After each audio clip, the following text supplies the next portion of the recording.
নীল তো অফিসে অনেক আগেই চলে গেল। এখন ঘরে এসে আমি আমার বেশ অন্য কয়েকটা কাজ সেরে চুলের দিকে নজর দেব ভাবলাম। খোপাটা খুলে দিতেই দেখলাম যে মাথার স্কাল্পটা অয়েলি হয়ে গেছে। তোমরা সবাই জানো আমি দুদিন অন্তর শ্যাম্পু করি, আর দুদিন অন্তর শ্যাম্পুর মাঝখানে যে সেকেন্ড দিনটা থাকে এতটা চুল অয়েলি হয়ে যায় যেন মনে হয় দেখে আমি মাথায় তেল দিয়েছি। আজকে আমি মামাআর্থের রোজমেরি হেয়ার গ্রোথ স্কাল্প সিরামটা ইউজ করব। এর মধ্যে যেহেতু রোজমেরি আছে, আর রোজমেরি কি যে ভালো, এই সিরামটা হেয়ার গ্রোথে প্রচণ্ড সাহায্য করে। এর মধ্যে 95% রোজমেরি আর অ্যানাগেন আছে, এবং তার সাথে আছে মেথি দানা। এটা যেরকম হেয়ার ফলটাকে কন্ট্রোল করে, ঠিক সেরকমই নতুন চুল গ্রো হতে সাহায্য করে, আর সেটা হয় 14 উইকের মধ্যে। আর এটার স্মেলটাও প্রচণ্ড সুন্দর। ধরো যাদের হেয়ার লাইন প্রচণ্ড চওড়া হয়ে গেছে, মানে শীতই প্রচণ্ড চওড়া হয়ে গেছে, তারা এটা ইউজ করতে পারো। এর মধ্যে যেহেতু মেথি দানা, অ্যানাগেন আর রোজমেরি আছে, এটা তোমার হেয়ার গ্রোটাকে স্টিমুলেট করবে। দেখো আমি মেইনলি স্ক্যাল্পটাতে ফোকাস করেছি, আর তারপরে এই সিরামটা আমি পুরো মাথায় লাগিয়ে নিচ্ছি। আর এটাকে যখন আমি ওয়াশ করব, আমি সেম রেঞ্জের শ্যাম্পু আর কন্ডিশনার আমি ইউজ করব। একই রেঞ্জের প্রত্যেকটা প্রোডাক্ট ইউজ করলে না প্রোডাক্টগুলোর এফেক্টিভনেস আরও অনেক বেশি বোঝা যায়। এটা হেয়ারে অ্যাপ্লাই করে বেশ কিছুক্ষণ আমি ওয়েট করব, আর তার আগে আমি চলো আমার ডিটক্স ওয়াটারটা বানিয়ে নিই। আমি এই বোতলটাই ইউজ করি, আর আমি আমার বোতল আলাদা একটা সেপারেট করেই নিয়েছি। এই বোতলটাতে আমি মেজার করতে পারি বলে এই বোতলটাতে আমি অন্য বোতল থেকে জলটা ঢেলে খাই। এখানে আমার একদম ঠান্ডা চিল্ড ওয়াটার আছে, আমি চিল্ড ওয়াটারই সবসময় ইউজ করি, আর সেটা কিছুক্ষণ পর আস্তে আস্তে থেকে থেকে গরমও হয়ে যায় নর্মাল। এখন আমি এটাতে মিন্ট লিভস অ্যাড করে নিচ্ছি। আমার মিন্ট লিভস ভীষণ ভালো লাগে। মিন্টের চাটনি যেরকম ভালো লাগে, মিন্ট লিভস দিয়ে জল খেতে আরও রিফ্রেশিং লাগে। তারপরে আমি বেশ কিছু স্লাইস নিয়ে নিচ্ছি লেমনের। এখানে আমি গন্ধরাজ লেবু ইউজ করেছি, তোমরা চাইলে এরকম তোমরা পাতি লেবু ইউজ করতে পারো, কিন্তু গন্ধরাজ লেবুর যে স্মেলটা আছে ওটা আমার জলটাকে আরও বেশি কি বলবো রিফ্রেশ করে তোলে। তো এটাকে আমি দিনের মধ্যে 2.5 থেকে 3 বার ব্যবহার করি, মানে 3 বার ম্যাক্সিমাম বলছি, হ্যাঁ। তো তারপরে এটাকে আমি আমার সময় মতো খেতে থাকি। আমি নর্মাল জলের থেকে এই জলটা খেয়ে প্রচণ্ড বেশি বেনিফিটেড হয়েছি। এর ফলে আমার চুল থেকে শুরু করে স্কিন থেকে শুরু করে সবটাই অনেকটা বেটার হয়েছে।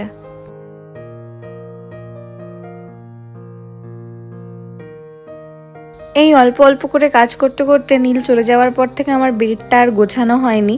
একটু নিজের পার্সোনাল কাজ ছিল একদমই।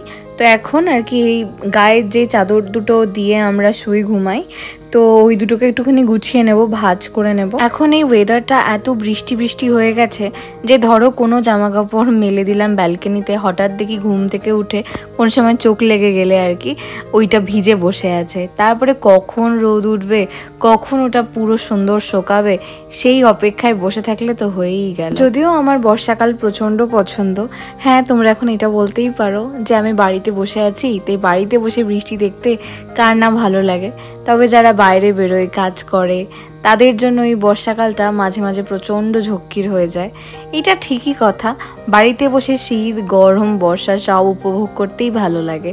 তবে বাইরে যারা বেরোয় তাদের সত্যি এটা কষ্টকর একটা ব্যাপার। তবে তোমরা আজকে জানোই যে আজকের ভ্লগটা আমি বেসিক্যালি একটা স্লো মর্নিংয়ের উপরই করেছি। আজকের দিনটা আমার জন্য অতটাও গুড ডে ছিল না। আমি আস্তে আস্তে আমার কাজগুলোকে শেষ করার চেষ্টা করছি। আমি তোমাদের বলেইছি যে আমি খুব বেশি তাড়াহুড়ো করে সব কাজ এখনও করে উঠতে পারি না, আমার সেসব করতে অনেক টাইম লেগে যাবে। তো ভাবলাম যে বেডটা করার পর আজকে হাতে যেহেতু একটুখানি টাইম আছে, আর আস্তে ধীরে আমি আমার বাথরুমটাকেও একটু পরিষ্কার করে নিই।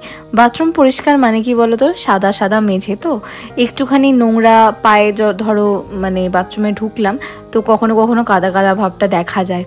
তো আমি একদম ওটা আমার পিটপিটে ব্যাপার আছে ওই একটা, যে আমি একটু সাদা জায়গায় একটু কালো ছোপ দেখলেই আমার কেমন কেমন লাগে। তো অলওয়েজ ওটা আমি জল দিয়ে পরিষ্কার করে দিই। আর সারা বাথরুম জল জল করে রাখতেও আমার ভালো লাগে না, সঙ্গে সঙ্গে ওটা আবার ওয়াইপার দিয়ে টেনে দিই বা মপার দিয়ে মপ করে দিই। তোমরা একটা জিনিস খেয়াল করে দেখবে, অথবা আমি এরমভাবে ভাবি যে ধরো খুব সুন্দর একটা বাড়িতে গেলে কিন্তু সেই বাড়িটার বাথরুম যখন ইউজ করছো দেখছো বাথরুমটা অত্যাধিক নোংরা এটা সেটা। ওরকম বাথরুমের মানে বাথরুমটা যারা পরিষ্কার রাখে না তাদের দেখলেই মানে তাদের রুচিটা দেখলেই বোঝা যায় যে বাথরুম সুন্দর রাখতে পারে সে আসলেই ঘরদোর সুন্দর রাখতে পারে। বাথরুম হবে একদম ঘরের মতো পরিষ্কার। যাই হোক, আমি হাতে সাবান দিয়ে এবার শ্যাম্পুটা করে ভালো করে মামাআর্থের রোজমেরি শ্যাম্পুটা দিয়ে শ্যাম্পু আর কন্ডিশনার দিয়ে কন্ডিশনিং করে এখন আমি দুপুরবেলা খেতে চলে এসেছি। আর আজকে আমি খাবো পোলাও, যেটা আগের দিন বেঁচে ছিল। আর তার সাথে দেখে নেবো আমার ফেভারিট কার্টুন ঠাকুমার ঝুলি।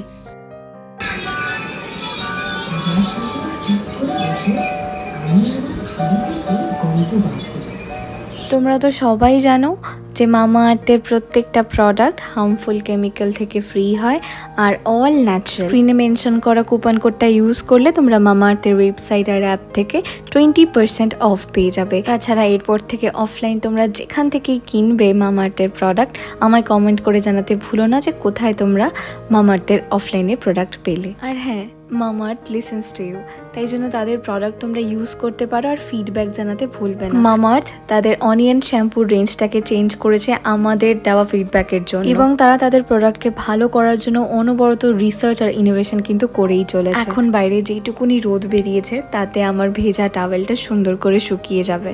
এখন প্রায় ওই 3:45 মতো বাজে। একটুখানি শুয়ে নিই, শুয়ে শুয়ে একটু ফোনই দেখবো।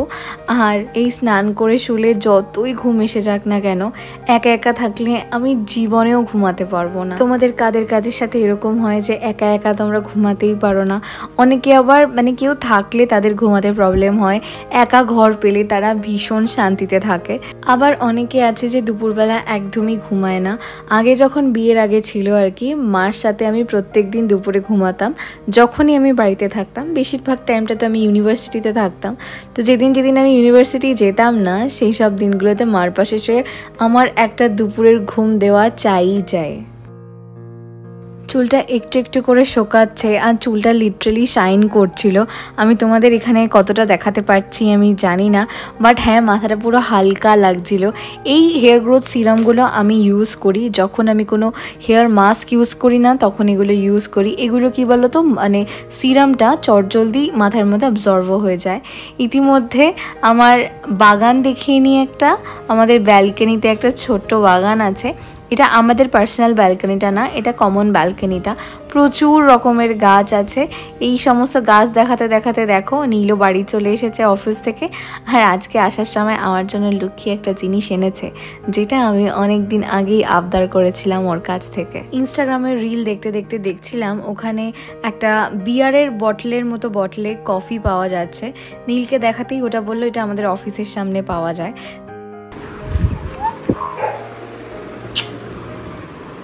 তো এটা তো ওই সেম দেখতে কফি নয়, তবে যাই হোক যেটা এনেছি সেটা আমি এখনও খেয়ে উঠতে পারিনি। এটা আমি নেক্সট একটা কোনো শর্টসে আমি ভেবে রেখেছি অ্যাজ আ প্রপস ইউজ করব। তাছাড়া ও সবার জন্য সিঙ্গারা এবং আমার জন্য ডিমের চপ এনেছিল, ওটাই আমি খেলাম। রাত্রেবেলা আমি আর কিছু খাইনি। আর যেই জামা কাপড়গুলো একটু ডিপ ক্লিন করতে হবে ওটাকে আমি দিয়ে দিলাম ওয়াশিং মেশিনে কাচার জন্য। তো যাই হোক, মাঝখানের অনেকটা সময় আমি আর ভ্লগ করিনি, তার কারণ হচ্ছে আমার আর নীলের মধ্যে একটা বাজে ঝামেলা লেগে গেছিলো, তাই জন্য আমরা একে অপরের সাথে আর কথাই বলছিলাম না। তো সেই অশান্তি মাথায় নিয়ে আমি আর কোনো ভ্লগও করিনি। তারপরে ও আর কি একটু মানিটা নিয়েছে, সরি, কিন্তু ওই ফার্স্ট বলেছে। সো এই হচ্ছে ব্যাপার। লাস্টে ও 9:30-10টার সময় ডিনার করে নিচ্ছে। ওর ডিনার করতে করতে আমি ভাবলাম আমি বসে থেকে ওর সামনে কি করব। আমি রাতের নাইট ওয়াকটা করে আসি। সকালবেলা মর্নিং ওয়াকে আমি সকাল উঠতে পারি না, কারণ না ওটা আমি রুটিন করতে পারবো না। অনেক সময় রাত্রিবেলা থাকে আমি এডিটিংয়ে করি, তো সুতরাং সকালবেলার কোনো আশা আমার থেকে না করাই ভালো। আমি রাত্রিবেলা নাইট ওয়াকে যাই। আমি যেহেতু 6টা থেকে 6:30টার মধ্যে ডিনার কমপ্লিট করে নিই, তো তাই জন্য আমি নাইট ওয়াকটায় 9টা নাগাদ চলে যাই আর 10টা 10:30টার মধ্যে ঘরে চলে আসি। তো ওই টাইমটায় আমার সমস্ত খাবার দাবার ঠিকঠাক ডাইজেস্টও হয়ে যায়। আমি দেন এসে একটুখানি হালকা বিশ্রাম করে বসে আমি স্নান করে নিই। এখন সেটাই জন্যই আমি যাচ্ছি ওয়াকে, তাই জন্য ভালো করে চুলটা বেঁধে নিলাম।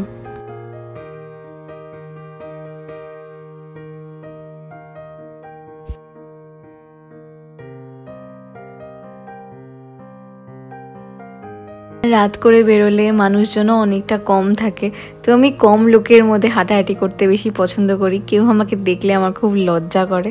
যাই হোক, আজকে একদম ফুল মুন নাইট ছিল, আমি অনেকক্ষণ হাঁটলাম and now I am literally sweating. আর মাঝে মাঝে বৃষ্টি হওয়ার ফলে কি হয়, ওয়েদারটা আরও গুমোট হয়ে যায়, একটু বেশি হিউমিডিটি হয়ে যায়। ঘরে এসে দেখলাম নীল আমার জন্য ওয়েট তো করছেই না, উল্টে ও ফোনে কথা বলছে। যাই হোক, তোমাদের আমি আমার ব্যালকনিটা থেকে চাঁদটা দেখাই। এখান থেকে চাঁদ দেখতে ভীষণ ভালো লাগে। গ্লু নিজের মতো কি বেশ একটা খাচ্ছে, আমার যেরকম প্যাকেট পড়েছিল।